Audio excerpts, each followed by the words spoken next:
Ladies and gentlemen, the books is in. The books are in. Yep. They in.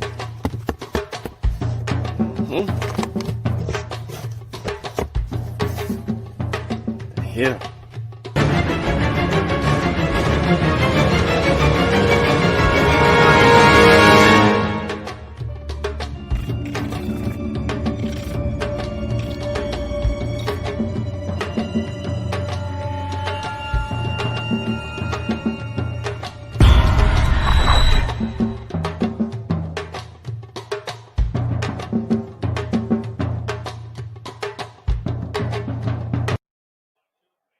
All right, peace, family. We black at y'all again. The destruction of Black civilization. I took 2 weeks off. I had some things going on. I had some surgery, some dental surgery and stuff, so I couldn't really talk too much. But yeah, we back now, and we're gonna do part 1 of chapter 10, which is White Devils from the West. I got my brother Sutek on here. What's up, Sutek? Man, peace to the fam. Share Lafayette. We back at it again, like my brother said, Kofi Fireside TV. We back at it for the book club, Destruction of Black Civilization by the ancestor Chancellor Williams. So, get your pad and your pen out, get your book out. Make sure you definitely get your book out, and we'll get through it. Yeah, so I'm just gonna go ahead. I'm gonna read the first paragraph just to get us an introduction on what's going on, and then I'm gonna skip on over. You ain't got nothing on here. So it says, before the 16th century, most Africans on the continent had never seen a real white face. That how he opened this chapter up, man, is crazy because, like he said, a lot of Africans had never seen a white face before. That's Yep. crazy to me. Since in many societies all devils and other evil spirits were white. The ritual to ward off was always led by chanting dancers whose face and bodies were hideously painted with white chalk that there were in fact white humans. Living white devils was unbelievable. Probably few reports are better known than those of first contact, where the boldest of the unbelievers would venture to rub the skin of whites to see if it was paint would come off. See, that's crazy because when I read that, and I was just like, man, you know, they looking at him and like, he started the chapter off and say white devils, and then and then the people on here with the faces and they paint their body, so they thinking like this is the real living devil, man. The people was like, this is a real. We paint our skin this color to embody this, but these people are they actually came, man. Yeah, man. That how he opened that up, man, was epic, man.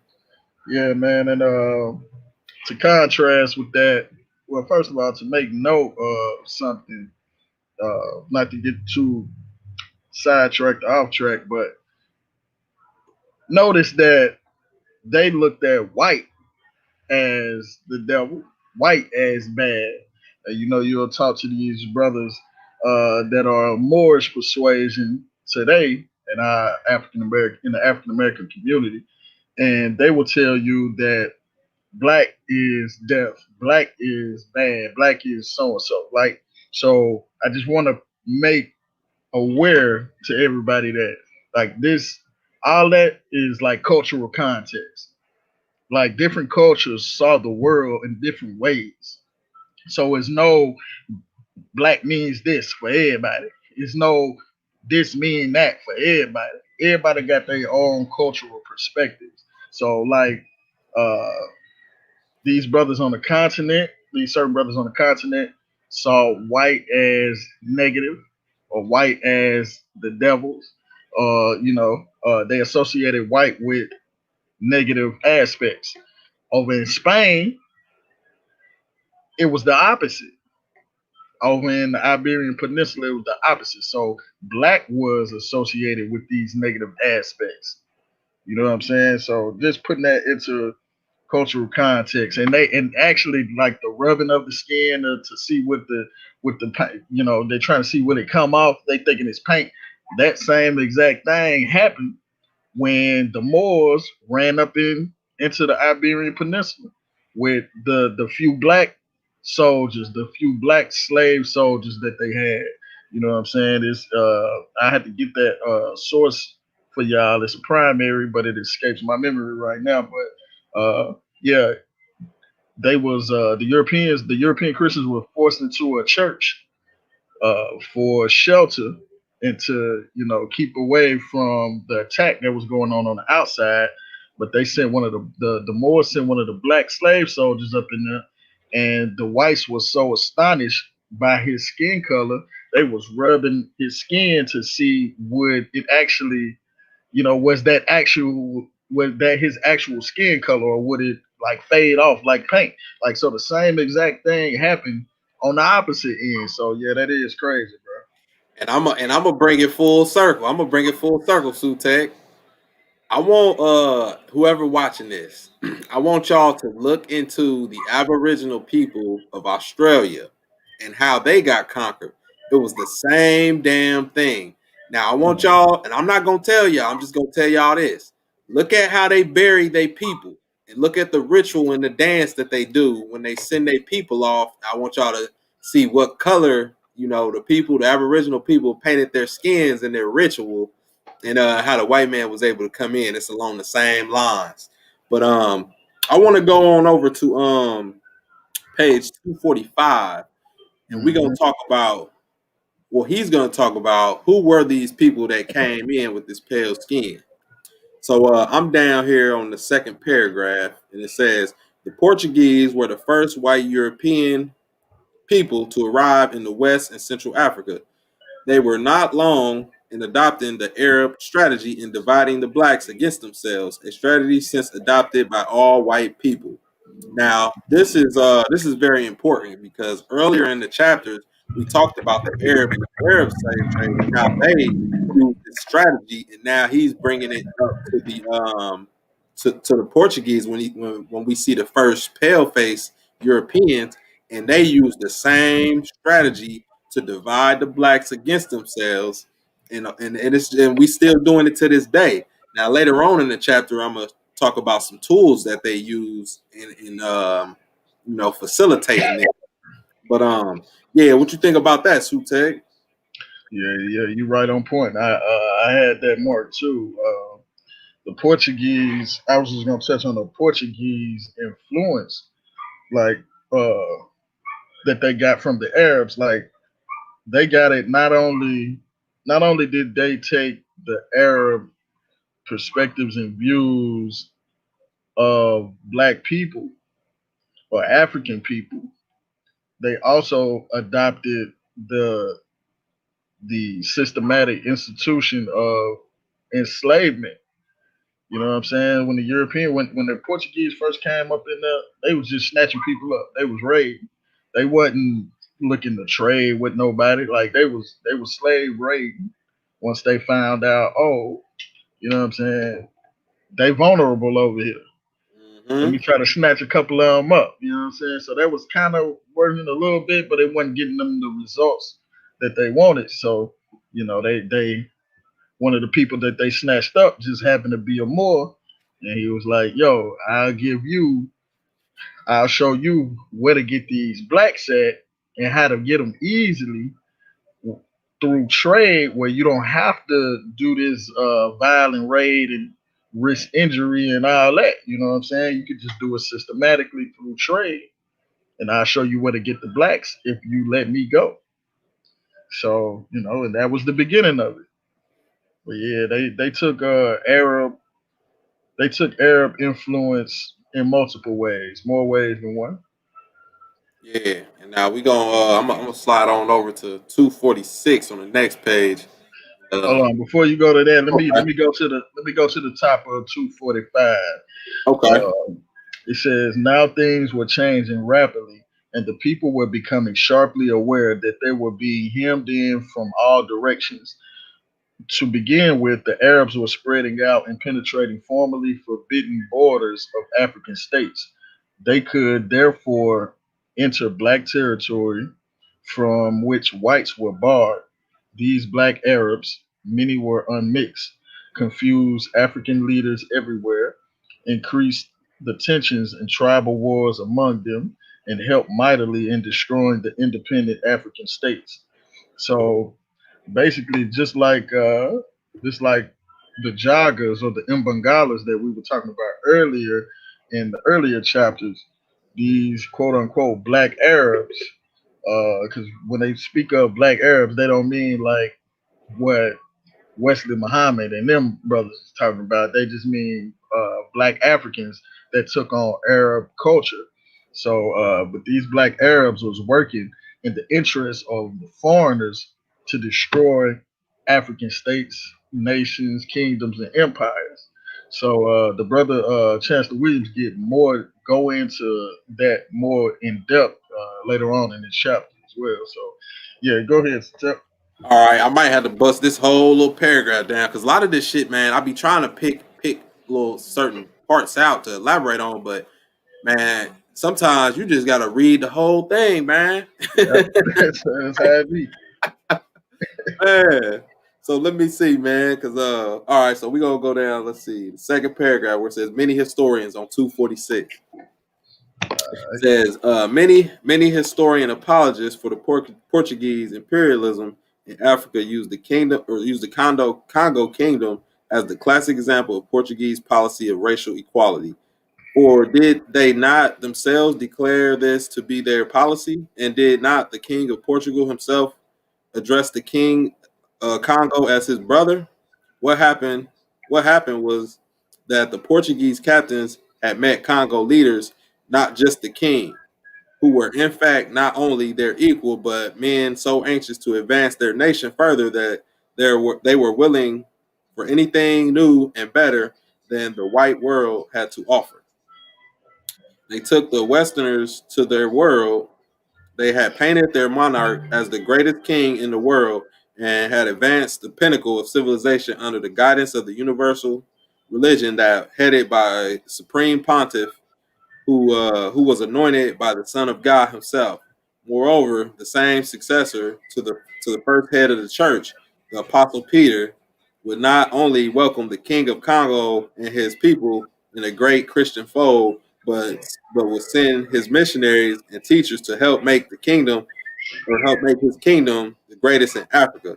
Portuguese Portuguese teachers, hold on, Portuguese records indicate that far more than religion and Western education was offered. Material benefits such as great wealth from trade were persuasive. And see, this paragraph right here is saying to Mhm. me that the Portuguese came in trying to be their friend. You know what I'm saying? They came in trying to be the Congolese people's friends, but Right. they had ulterior motives the whole time. And the Supreme Pontiff, which is the Pope, which is the Pope, is decreeing that they can go on over there, and they accepted them in the Christian fold. They even brought them back with them. You know what I'm saying? So yeah, they easing on in right here in this paragraph. Right. Right. Now let me Let me go on over. go. Go Hold ahead. on. Let me go to the paragraph right on top of that. Okay. It says the Congo kingdom was prosperous, carrying on external trade by both land and rivers with states farther north, east, and west. The states to the south later became Angola, were in an uneasy commotion due to the increasing presence of foreigners on the coast, on nearby islands, and now sailing up the rivers toward the interior. Migrations from the Angola states increased, even though the Portuguese were then bypassing the region in favor of more highly advanced Kingdom of Congo. Was it the flight of so many potential slaves of the coastal areas that caused the Portuguese to move up the river closer to population centers? it was more likely a strategic move by establishing a stronghold in the Congo, in the Congo Kingdom. The Angola region would then be caught between Portuguese armed forces on the Angolan northern border and those of the seacoast and offshore islands. In short, Portugal was getting in a position to take over the whole region of black states. So they basically like passed by the smaller Angola nation to get to a more powerful uh, Congo kingdom, or really Congo was an empire, Congo empire, uh, where they know they could have more power. You know, Congo had more power, it had more stretch. And then too, like he said, was it he felt like it was a strategic move. I do as well, because if you look at it, they would have been boxed in from, they would have been closing in from both sides. You know what I'm saying? The Portuguese still had their people on the coast, and then on the other side, on the eastern side, you had the Congo, who they were trying to team up with. So you know what I'm saying? They would have closed in on Angola from both sides, which is a tactic that you kind of see them try to use against the Moors too, because that's how they got around to West Africa. One of the main reasons was they were trying to like swoop around North Africa and come into West Africa and come make a surprise attack from the south. You know, and they was already on the northern tip of North Africa. So yeah, I believe I agree with the brother right here. That was a good catch. Yeah, definitely. What you got on 274 or 247? My dyslexic ass. No, I ain't got nothing on 247. Okay, because I got something down at the I got the bottom paragraph. Okay. Cause see, that's what I'm saying. So the last paragraph I read, they trying to ease in. Now watch what he say right here. But and it's on 247, last paragraph. But they were smart enough to realize that the foundation for the permanent empire in the land of the people of another people, built in their own sweat and blood, would be more successful if the minds of the people could be captured first. Capture the mind first. That's Mm-hmm. listen. Okay. That's like that rule has been in place forever, man. Has been in place forever. You capture the mind of the people and the body will go. Like I used to I probably said this before. I used to watch all the old Magic Don Juan videos and all that on the Hey, internet and that's stuff. why I said Pimp. Yeah, yeah. I ain't want to say it. Hey, Pimp C told us that, man. Right, right, yeah. You know, I rock with Pimp C, man. So let me go ahead and put it on out there then. You know, if you get the girl's mind, the body will follow. That's just what it is, man. So you know, you control the person's mind, the body will follow. That rule has been in place forever, man. With whatever you're trying to do, and that's what the European used. So let me keep going. Uh, One did not go in with guns blazing. Only fools did this, except in cases where the natives were too damn smart and saw through every scheme. Hold on. No matter how shining in the cross or how white the extended hand was. Now, see that sentence right there. He's saying, you know, we're not gonna come in guns blazing. We're gonna try to scheme first, but if they too savage, man, we just gonna have to go in there and wreck them. Right. We just gonna have to go wreck shop because they own it. Like they savage and they smart. So let me finish it on out. In such cases, it was their own fault. Yet for their own salvation, that Christians cannons had to blast away. So I'm gonna just end that right there because well no, let me keep going because I think this go into what I was going. First of all, however, they the really big thing was to change the blacks into the white. We're going to 248, white man's image. Now y'all get that right there. Biggest thing. Let me read that over. First of all, however, the really big thing was to change the blacks into the white man's image, a process previously mentioned, which caused blacks to reject and become ashamed of both their culture and themselves. The only people on earth to do so. That's man, listen. The only people on earth to do that, man. The only people. Fact. This is why it is important to have a close up look at the process of westernization in the Kingdom of Congo where it began. So this is where it all started, y'all. This is where it all started, where they made blacks believe in the white man's image and make white all holy. Because if you remember in the beginning of the chapter, white is evil. White is the color of the devil. So the European had to master the art of, and I'm gonna just say it, you know, they had to master that art of brainwashing, Mm-hmm. to get in there and come and change somebody's whole paradigm to where white is good now. And it's lasted to this day. Go ahead, Sutek. Yeah, man. It was definitely a deep indoctrination going on, and they right up in the paragraph up under that, they tell you how it's done. Like I start with the small paragraph first. You see, it says the missionaries began their work on kings and notables. There was nothing new in this approach. Indeed, the Congolese were so anxious for a new education and its vehicle, Christianity, that the priests found their task easy. So right here in this next paragraph, he started telling you how the Portuguese westernized and Christianized this empire. It says first of all, to become a Christian, one had to be baptized. So first you got to be baptized off rip and given a Christian name. So after you baptize, you got to switch your name. Christian names were Western names, and they all took the form used in the conquering country.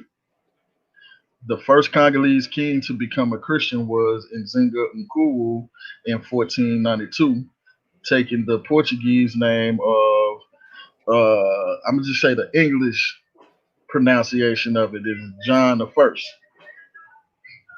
Hundreds of other blacks immediately follow his examples, princes, chief ministers, and some of the masses. The most notable Congolese king who became black Portuguese were Alfonso's, Alvares, Dom Pedro's, Diogo's, etc. Overbearing Jesuit fathers were installed as counselors to the king, one function one functioning as a prime minister. So Jesuits, if you know what Jesuits is, which is basically a Catholic priest order, uh, most of them missionaries, is being placed into the royal court of these Congo of this Congo empire, and one of them was even prime minister. So this is kind of overthrowing the political system, the indigenous political system that was already in place. This move at once destroyed the troublesome traditional council. This is what I was just speaking on. This move at once destroyed the troublesome traditional council that controlled chiefs and kings. With such councils, no European power could operate. The age of absolution with the rise of the nation state in Europe was directly reflected in the Congo kingdom. With this, the Portuguese wedge the Portuguese wedge between the king and the people. So now the Portuguese, these Jesuits is playing like intermediates between the king and the people. See, they don't infiltrated the kingdom of the Congo. They don't infiltrated the system. The Congo rulers now found themselves free to make important decisions without reference to black counselors. And if y'all following along with us with earlier chapters, you'll remember the political setup. The king can't just do whatever he want to do. Like his counselors of elders set up in place to make sure everything is going the way it's supposed to go, and the king ain't just being a despot. You know what I'm saying? And ruling the wrong way. So let me see. With this Portuguese, Therefore, they therefore tended to become absolute monarchs insofar as the people were concerned, but generally puppets in the hands of the Europeans. So these kings, of course, since they ain't got these this black council, I mean this elder council no more to answer to, they can do whatever they want to in the eyes. He can do whatever he wants to in the eyes of the people, but in reality, his strings is being pulled by these European powers. You know what I'm saying? So they deeply infiltrated just with that one move right there. You know what I'm saying? So basically, I ain't gonna read all this paragraph. This is a super long paragraph. It's like almost a page and a half. But yeah, man, I stop right there. But that just show you how they first began to infiltrate the kingdom of the Congo royal court and begin to westernize the empire itself. All right, and we getting ready to get it start. It's getting ready to get deep, y'all. Like these next couple pages getting ready to get deep because we just talked about the changing of the names. Now I'm gonna go to page 249. I'm gonna go down to this paragraph down here in the middle.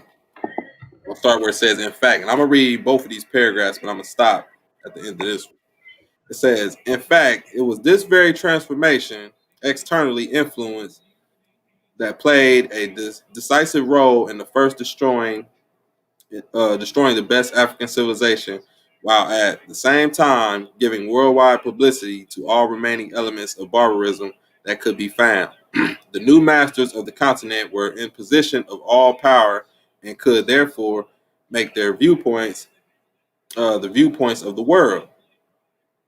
The system of reducing blacks to non-persons was so thoroughgoing that not only did the various people of the world regard them as such, but tragedy of tragedies, the blacks themselves came to feel inferior and to hate themselves and all of their kind.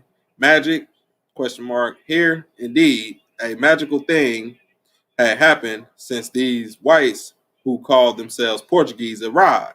So you can see the transition of power right here. You know what I'm saying? And then now with the changing of the name, once you change your name, man, you lessened yourself. And then they by them coming in and taking the Congo how they did, because they didn't like we said earlier, Sutek said they didn't start out with the little country. They came and they said, we're gonna go to the big, we're gonna go to the Congo. We're not Mm-hmm. gonna mess with them. We're going straight to the head. You cut the head off the snake and it's over. So let me read this other paragraph. As the 15th century moved on towards the 19th, the Europeans became less and less white devils, and the more and more white masters backed up by awesome firepower. White was no longer white was no longer the face of evil in the black world. It changed places with black. Now black was the badge of evil. All that was bad, even bad luck. To make a white man look evil, you had to dress him in black. And they do that today, man. They do that today. Uh, Exactly. yeah, there's When you talk about black being synonymous with something negative, a lot of times that's coming from them European perspectives and European cultures. You know what I'm saying? So to my brothers that saying black is deaf, know that that's a European concept. and these Portuguese brought that in. That Yep. comes from the Portuguese, and we gonna go in. Listen, we're gonna get into it. Let me see, where was I at? To make white. I done lost my spot. So take. All right, I'll just start right here. It says to make white man look evil, you have to dress him. Oh, okay, here it was. I was. And death called more. All right, happy events such as baptism and weddings require the wearing of white. God Himself, being white, had cursed the blacks and made them the servants of man. Man being white man. For this was not he made in the image of God, or sorry, for was he not made in the image of God? So he asking like, hold on, how is the black man now the devil and he's supposed to be made in the image of God? That's a contradictory right there. That's I'm scratching my head right now. To worship God, in effect, was to worship the white man. A volume could be written on this scores. On I ain't gonna. Well, he just talking about how you could write a whole thing on that. But what I wanted to point out was to be to worship God, in effect, was to worship the white man. So this is what we saying when we say, you know, if you worshiping God, you worshiping the white. You technically worshiping the white man. Like you praying to the white Jesus. If you close your eyes and you say the word Jesus, a white man's image is gonna come to your mind. I don't care who you are, man. If you over here in America and you close your eyes and you say Jesus, a white man going Cesare Borgia is gonna pop up in your mind. I don't care. What y'all think? Am I wrong? Just close everybody on the panel. Everybody just close your eyes right now and say it, and that's what's gonna happen. Yep, you ain't wrong about that. It's we've been like I said, we've been indoctrinated too. So you know what I'm saying. Just like our brothers over on the continent, they say you if you say Jesus, they gonna definitely see a white man. Like us over here in America, African Americans, we more likely to not see a white man than they are because they are heavily indoctrinated. So you know, yeah, you definitely right. Yeah, I see we got our brother T'Challa. What's good, T'Challa? Peace, bro. Peace, peace. Right. Um. So yeah, Sutek. I think that's about it for me on that page. You Yeah, got me something on too. 250 or 251 or T'Challa? You got anything? I know you be doing stuff on Sundays. Yeah, no, we bit of a change up in schedule this week. I'm just listening to y'all bill, and on that last point, I mean, I say it all the time, but the fact that we gonna call that name, like that lets you know that first of all, we ain't dealing with nothing from the indigenous pre-colonization culture on the continent. Period. I don't care if it's Yahweh Shai, if it's Jesus Christos, Jesus Christ. None of that has anything to do with us. You see what I'm saying? And the fact that we need to be saved from anybody or anything is the very people who given us this person that's supposed to save us from them. Like, so I'm in 100% agreement that whenever I heard that name growing up and reading out of that book, I never saw myself authentically in the book, period. So yes, you see what I'm saying? And that's my stance on that. Like, I don't care who say what, they ain't got nothing to do with black people. That's a fact, man. That's a fact. Yeah, Um, so I go to 250, right where it break. That first paragraph. It says the status of the African people throughout the world remains too precarious to deal with their history by merely chronicling important events. The situation demands This situation demands that greater efforts be made to determine the meaning of those events, their effects on the people, the overall change in direction of history, and what new directions the race must take. The major and immediate Portuguese aim in Africa was not the conquest of the blacks. Rather, first, the aim was to destroy Arab power in Africa and the Islamic control of just about all the overland trade routes to the east. For this cause, Columbus had sailed, and other European nations took to the high seas. The Portuguese sought to use religion as the usual spearhead. So it's letting you know that when the Portuguese first came to West Africa, they weren't looking for no blacks. They weren't looking to start a war with the blacks. They weren't looking to take blacks as slaves. They were looking to defeat the Moors. Because remember, at this time, it's around 1492 when they was kicking the Moors out of Europe or out of Iberian Peninsula. So they were still fighting. You know what I'm saying? Christians and Muslims were still fighting. So they was trying to, like I said earlier, they was trying to cut around North Africa and come up from the bottom and hit them with that surprise attack. They was trying to take out the Moors. That's where they came. You know what I'm saying? And trying to get them trade routes. So yeah, man, and like the brother said, they use religion as the spearhead, and that wasn't nothing new. They had been doing that. You know what I'm saying? But it was just our brothers on the continent was so willing to accept that it just went a different way with them. Yeah, man. That's a good point too, Sutek. I'm glad you brought that up because I ain't even when I read that part, I didn't even think about that. I wasn't even. That's crazy. They didn't. That's crazy. I'm Hey, let sitting me. up here. Go ahead. No, go ahead. Go ahead. No, no. Sutek. I was just bigging up Sutek because, like I said, I wasn't even thinking of from it that angle. Go ahead. I want to ask y'all this question because this is when we dealing with religion and how it affects our us and the brothers and sisters on the continent and just globally, like as a person with indigenous like African blood, like you know what I'm saying? Most of us, we know we come from West Africa, living over here. Like most of our DNA is going to tell us that we coming from West Africa. And that's not to say that West Africans didn't trade with other Africans and have beauty and riches, you know what I'm saying, shared throughout not only the continent, but in other parts of the world.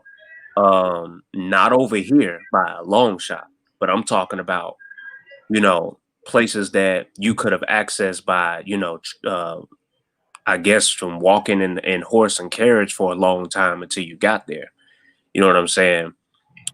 And that's something that we don't really look at. Like we look at things and we kind of compartmentalize religion and culture and we think that everything is separate.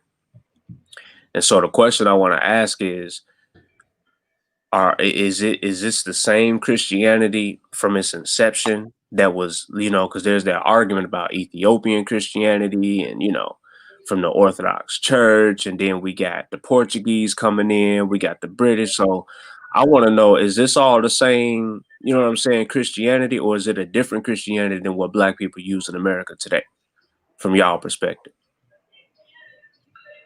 I Well, we believe it know. was a more. I believe it was a more.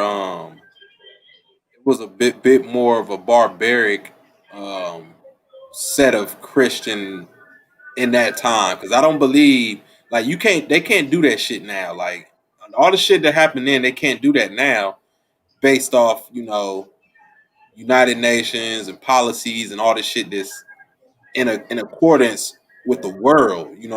Christianity they can't do now. They can still do it from a slick angle how they started off, but as far as coming in on some straight, guns blazing like that ain't gonna happen. Now they still do it with the missionaries and the Jesuit priests. They still got that. That is still prevalent. But as far as coming in on some, crusade type shit, nah, that ain't popping. I would say it's different because when you're talking about Christianity in Ethiopia, brother Allen from MBK already broke a lot of that down. Like that, a lot of that had to do with they was had their own like Book of the Dead. You know what I'm saying? So that type of Christianity was like definitely not the Christianity that we see today. It was very, very, very heavily Africanized uh, via the culture of what we call today Nubia and Kemet. But as far as what was in the Congo, that was Roman Catholicism.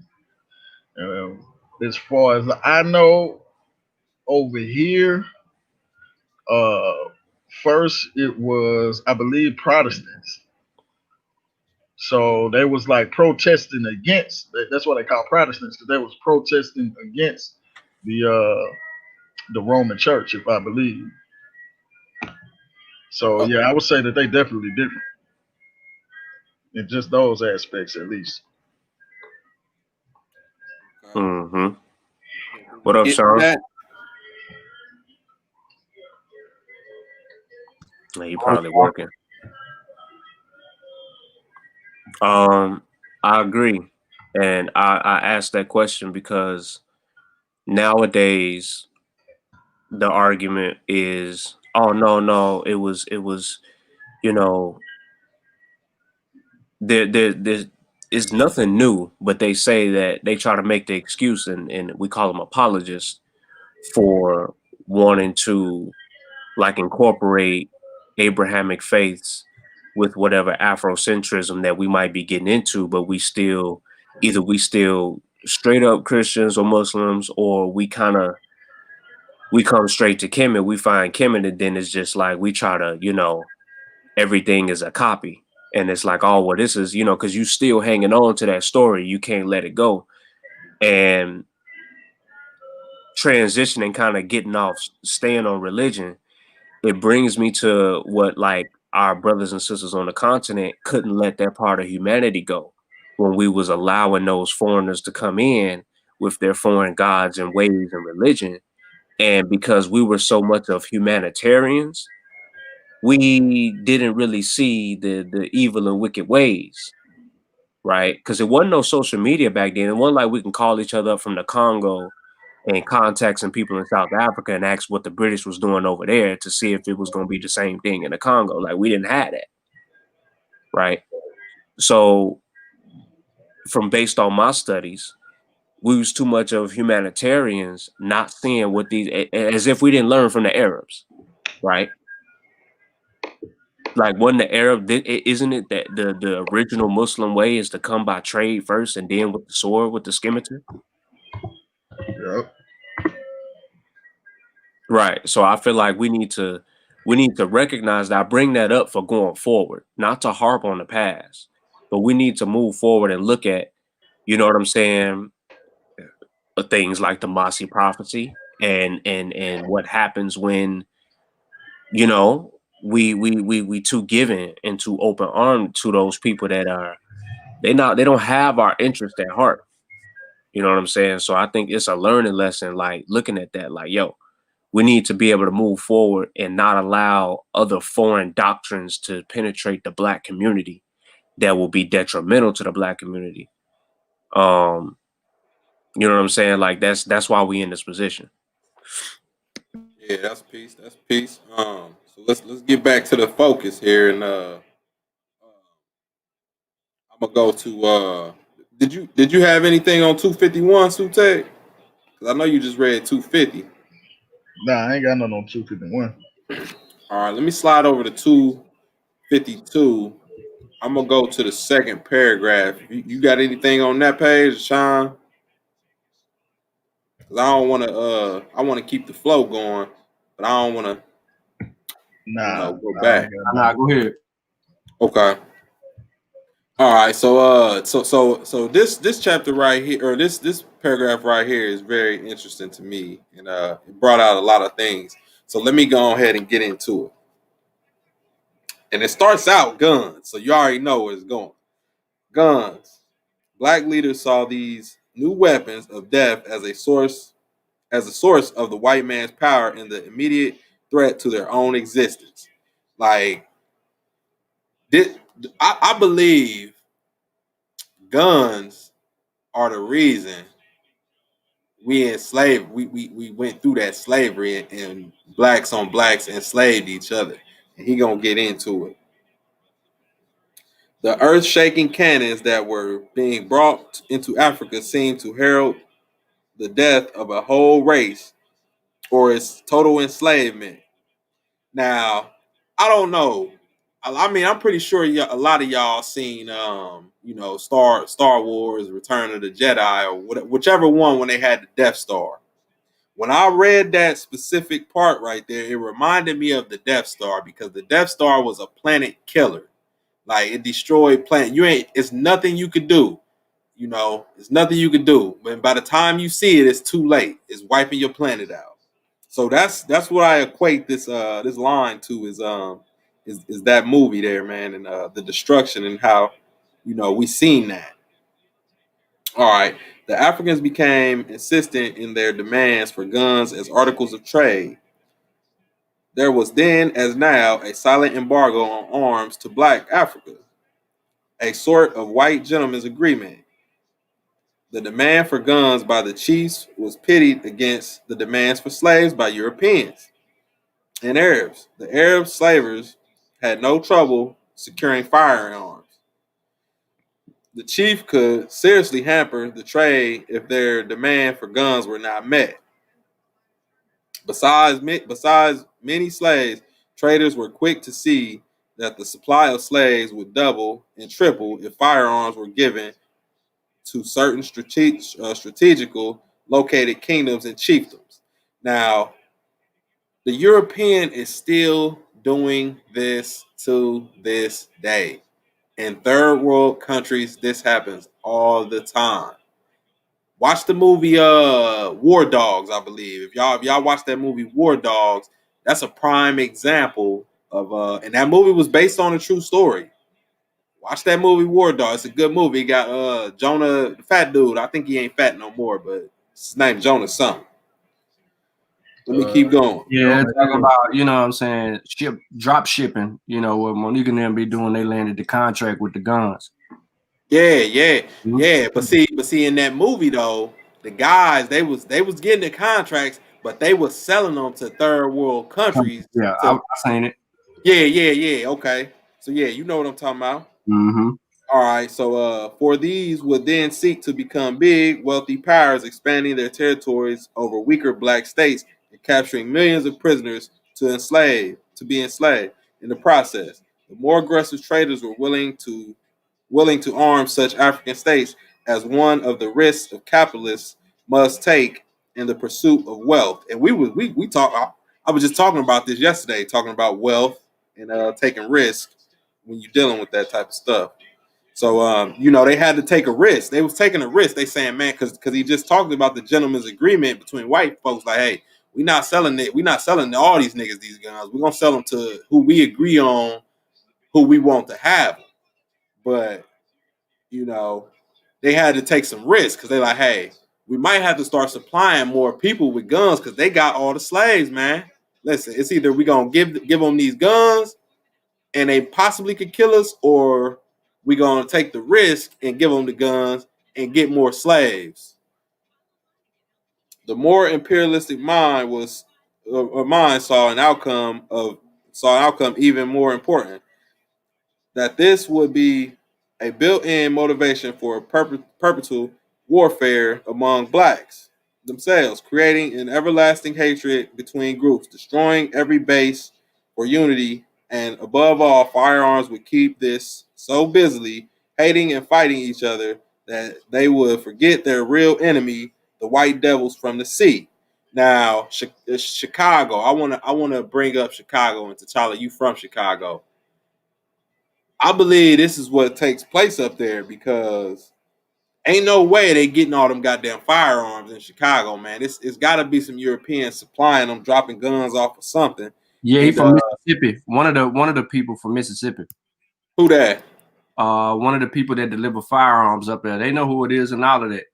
Okay, yeah. See, I don't know nothing about it. I'm speculating right now, but I guess you confirming it. And that takes the focus off of them young brothers up there, and they killing each other, man. It's a genocide going on up there, and that ain't the only city. I don't want to make that seem like Chicago is a horrible place. I never been there. My brother been there. He said it's a beautiful city. He liked the Cubs, so I'm not knocking Chicago. What I'm saying is, it's something going on up there to where, a lot of the brothers, a lot of young brothers done lost a lot of lives up there. I watched the news, 300 dead on a weekend. Like I can't believe that, man. I'm just like, what? So Yeah, that's pretty much how I go up here. I mean, don't get me wrong. You know what I'm saying? I mean, from what any hood, any city, everybody that's, in the chat and you brothers on the panel, I know where y'all from. I know where y'all at. Sutek and Sean, y'all from relatively the same state. I'm not sure if I remember if y'all from the same city per se. But hey, down there in hey, them boys get busy down there. I got family up in Ohio, bro. I tell you all the time, so like, you know what I'm saying? Cincinnati region area, Ohio, period. Like, even some of the people here in Chi-Town that come from some of those places. You see what I'm saying? is that. But you know, each city has its different thing is glorified for, or not glorified like that, because death shouldn't be glorified. But you know, our people glorify the wrong things, and we absolutely like these brothers ain't getting no. Like all of us pretty much can get access to a firearm, but none of us manufacture it, and none of us can produce it. We cannot. I was building my brother-in-law last week about this. None of us can manufacture it. None of us, you know what I'm saying, can sell them legally, because we're not you know, as a mass scale organized like that. So yeah, not to get away from the bill, but that's truth right there. Like we got a problem for real. All right, now let me go on over because this leads right on into 253. So I'm gonna just keep on going, and if y'all need to get in, just go ahead and get in.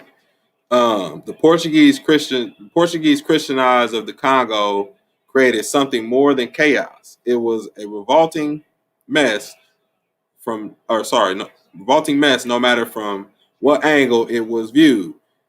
It began with priests were not only among the leaders of slave traders, but they also owned slave ships to carry the black cargoes to distant lands. Priests also had their harems of black girls.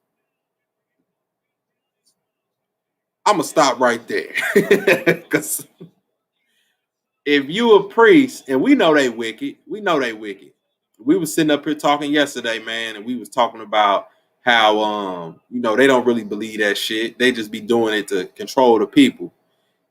From my understanding, if you a priest, you supposed to practice abstinence. You ain't supposed to get married. You ain't supposed to have no sexual contact with no women or none of that shit. But when it comes to black women, it did not apply. They just didn't give a fuck about it. They said they not human. They less than human. We own them. We do what we want with them. God ordains it. Go ahead, Sutek. Yeah, I was just gonna say, like you said, bro, they ain't believe that shit, man. It was just a stepping stone for them to come up in Africa. You know what I'm saying? And do whatever they did. But yeah, they ain't believe that shit. You can tell by the actions. Like like you said, you ain't supposed to be. You definitely ain't supposed to be doing no stuff like that, bro. Like Yeah, you can tell by their actions. I forget your words. I look at your actions, so I can tell by your actions that you don't believe right. I'm gonna just say this, and it's off subject, but I respect the Buddhist monk before I respect the damn priest of any type of Catholicism or stuff. Because at least I know a Buddhist monk, they seem to be true to that shit. You know what I'm saying? They won't even step on a damn ant. that. All right, I'm gonna finish this out though. It says they were called house servants by these holy fathers, but they wasn't house servants. They was their concubines. Um, And then I got one more little thing, and I'm gonna kick it off. It says I'm down towards I'm still in the same paragraph, but I'm down a little bit. It says one of the main attractions that drew thousands of white men was their unlimited sexual freedom with all the black girls and women who were enslaved and helpless in the power of their masters. This is another reason why they wanted to come up in Africa, because they could come over there and they could get their rocks off. Them European women, they probably weren't going for that shit. They like, nah, you ain't about to be, no. So they want to come to Africa, and they like, shit, we just go down there and we just have a whole bunch of these so-called house servants, and you know, they really are concubines who they can't do nothing because we they masters. So yeah, I'm gonna toss it Yeah, off. remember on these trading expeditions, a lot of these Portuguese will end up setting up shop and staying. But like even the ones that didn't, even the ones that was going back and forth, like they weren't taking no women. So you know what I'm saying? Like you said, they had to get their rocks off somehow. So you know, that's where those black women come in at. You know what I'm saying? Because they weren't taking no women. They weren't taking no women with them, and a lot of them just set up shop and never went back. So yeah, they had to do something. All right, I ain't got nothing till let's see. Hey, in my notes, I put page 53, no good priest. I just looked down at it. All right. No, I ain't got nothing till the bottom of 254. If y'all got some.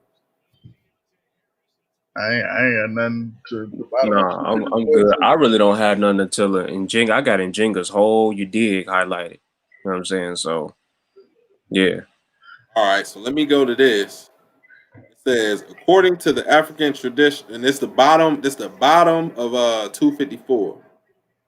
It says, according to the African traditional leader and their people were one and the same, sharing a common life. This sense of oneness, however, applied only the members of the tribe and not to Africans outside of it. Another tragic fact of black history. This is why the chiefs and kings would secure prisoners of war by attacking other states. Only a savage chieftain will sell his own people into slavery. So we talk about this all the time, y'all. When it comes to slavery, when it comes to slavery, um, blacks slaving other blacks, they wasn't enslaving their own people, because if you were part of the tribe, they're not gonna give away it don't matter how bad you fucked up. They're not gonna sell you into slavery. They gonna go to war and they gonna go get somebody else and they gonna be the slave. We're not gonna enslave our own people. Y'all wanna build on that? Exactly. And that's just you hit it. You hit it on the head though. That's just putting it into cultural context. So you know what I'm saying. You can't say when we say blacks enslaved blacks. First of all, we're looking at it through a modern Western lens. So you know of how we perceive or what our perception is of blacks or what our identity is. Like their identity is cultural. You know, so if I'm Yoruba, I'm Yoruba. This is my people. If I'm Igbo, I'm Igbo. This is my people. If I'm Fanti, I'm, you know what I'm saying, and so on and so forth. But it wasn't no just homogenous one big group identity. So, you know, even though your skin is a similar color and you look similar to me, I'm a different tribe than you. My tribe is what I identify with.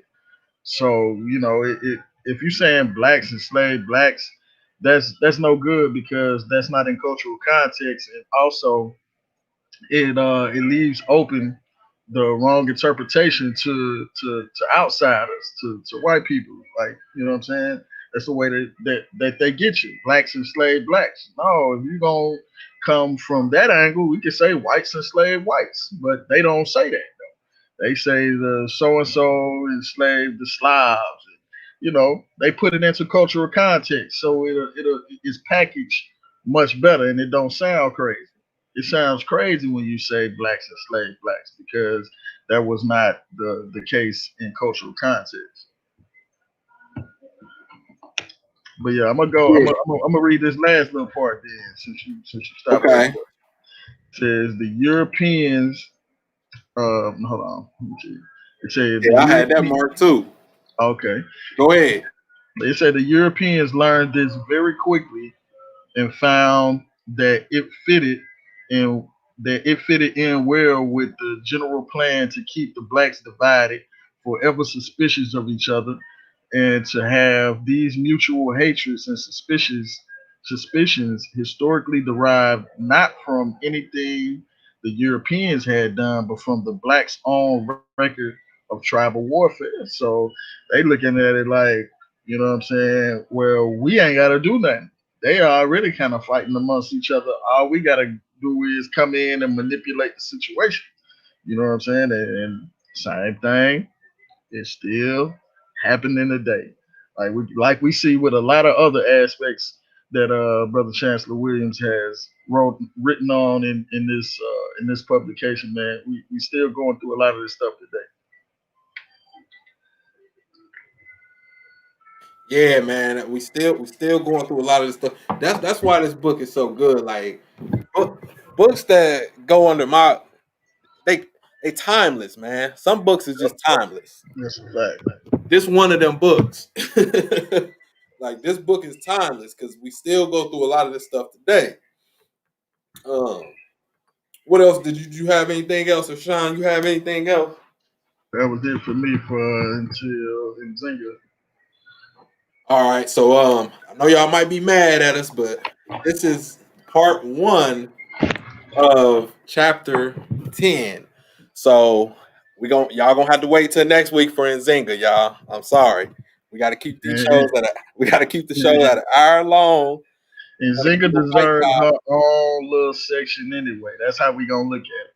Right, right. And that's what I was gonna say, This queen, she deserved her own show. And that's the thought process behind this is I'm not gonna microwave her shit.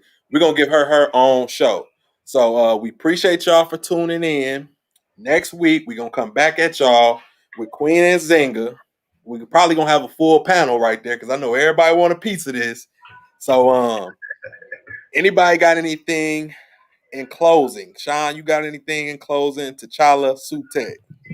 Nah, bro, I'm good. Man, appreciate y'all for coming through. Uh, Make sure y'all go check out FamilyConnectedApparel.com, grab you some merch, CoffeePotSideTV.com, grab you some publications that we got, and support, man. Like the video on your way out if you haven't already. Share it with a friend that may also possibly share it with another friend. Appreciate y'all, man. Yeah, let me share my screen because I'm about to just start doing that at the end. Just go ahead and pop it on up there. This is where y'all need to go to get the book. Kofi Pie. Scroll down. You can hit the learning market right here, y'all. And I know a lot of y'all got this, okay? A lot of y'all, we appreciate y'all your support, but this is for the new people who may not be familiar with us. We got volume 1, we got volume 2. One Night Before Bed by Sean. He on the panel. Kalawa, Trip to the Motherland. Kofi. Another hitter by Sean, Cocaine to Consciousness. As I learned, we all learn. Another Kofi right here. This is bio right here. Auto bio. Then this the new joint right here. Spiritual Combat. We got a revised edition coming out too, don't we, Sean? Yeah, we got a revised edition. Go in on that for a second. Well, the revised edition is just a reorchestration of the information that's already out. So if you already have volume 3, it's pretty much the same content, but it's reformatted for a reason. It's we got some help with trying to, make it more not only digestible but more attention grabbing. So we reorganized a few chapters, which we feel like keep you in the book and take you along with the journey. So we're basically going to deal with the African paradigm, culture. African paradigm, history, culture, tradition, and Kofi's slogan. As I learned, we all learn.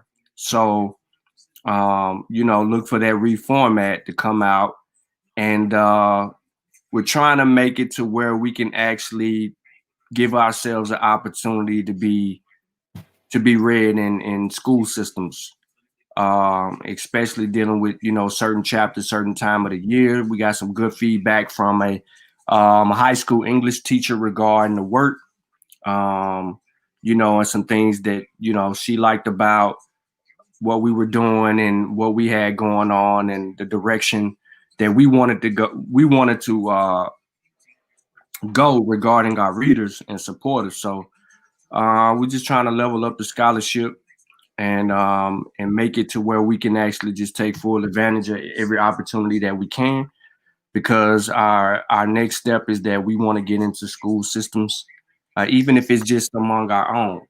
So if it's just among our own, you know what I mean, we kind of try to work that out and get in a few schools and then hopefully spread out. And we not really, I'll say this real quick, I'm not really depending on too many people, so to say, because not everybody's an avid researcher or an avid reader, or you know what I'm saying. Some people just want to be a part of a discussion, and not necessarily a part of the solution that will come out of the discussion. And so, we just trying to deal with like minds and build on that, and take our path our way. We meet about it several times, but we want to take our path our way and try to make the most out of our opportunities, not looking for people to, hop on. Maybe when we, maybe the youth one day when this book get in their hands to the right people, will have more respect for the work we actually did 2020, and then we'll be seen as one day as leaders in the community that help pave the way and got people's going in a direction that would be beneficial to them. I'm gonna leave it at that. All right, y'all. So we're gonna go ahead and end the show right there. Thank you, Sean. We will be back next week. We're doing chapter 10, part 2, Queen and Zinga. Peace, family.